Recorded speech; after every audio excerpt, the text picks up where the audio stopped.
Ask the Pros. Ask the Pros, sponsored by Town Tire, hometown service you can trust. My name is Laura, and my question is, with Steve Spurrier stepping down at South Carolina, could you see him returning to Florida in a special role? Hey, thanks for the question, Laura. Absolutely. I think there is certainly a spot for Steve Spurrier to come back in the athletics department if he wants to. I think won't be in a coaching role, but maybe in like an advisory type thing. During his time here, he obviously formed a very close relationship with some of the other coaches that are on campus, and I'm sure Spurrier being Spurrier, I mean, he's such a personality to have back in Gainesville. If that's what he wants to do, then I'm sure there's going to be a spot for him.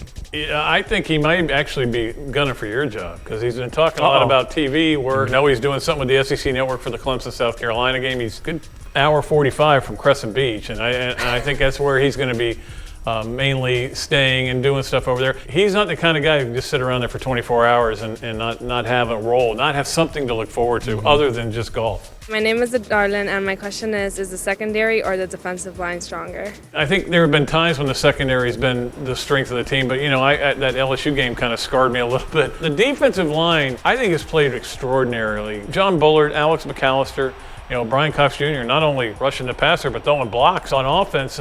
I think they've played really well. They're going to be a little bit limited this week, and that could be a factor in the game, but they've been able to rotate guys in there, keep them fresh, and I think I'd go with defensive line right now, which I never thought I would before the season. You would lean secondary in a question like this, but I think just the rotation that they have set up, and they can go 4 and 5 deep and maybe in a couple of spots on that defensive line, still feel confident about the guys who are going in. I think it's the defensive line. They've just done an outstanding job this season. My name is Tori, and my question is, should Trayon Harris be looking for his tight ends more often on passing plays? Part of the problem is when you have a struggling offensive line, you sometimes have to leave some of these guys back and actually block instead of having them going out as a receiver. And I think some of the deficiencies we had against Vanderbilt last week, that could happen this week. I think McElwain wants to still get them involved, but he might have to rely upon a couple of these guys to set a block or two for the running game and for Trayon as well. We don't have any idea how many times the tight end was supposed to be targeted last week because there were so many scramble plays. And, it was interesting. They threw one pass to Goolsby, and he looked like an all-American tight end, and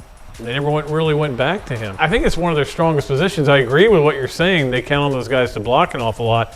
But, yeah, I think as a safety valve, it should be. I think it's a big weapon. We saw the wheel play with McGee at LSU for a touchdown. We've seen what Keontae Lewis can do in the first game. We've seen flashes of these guys being really good. I think they need to start looking for him a little more.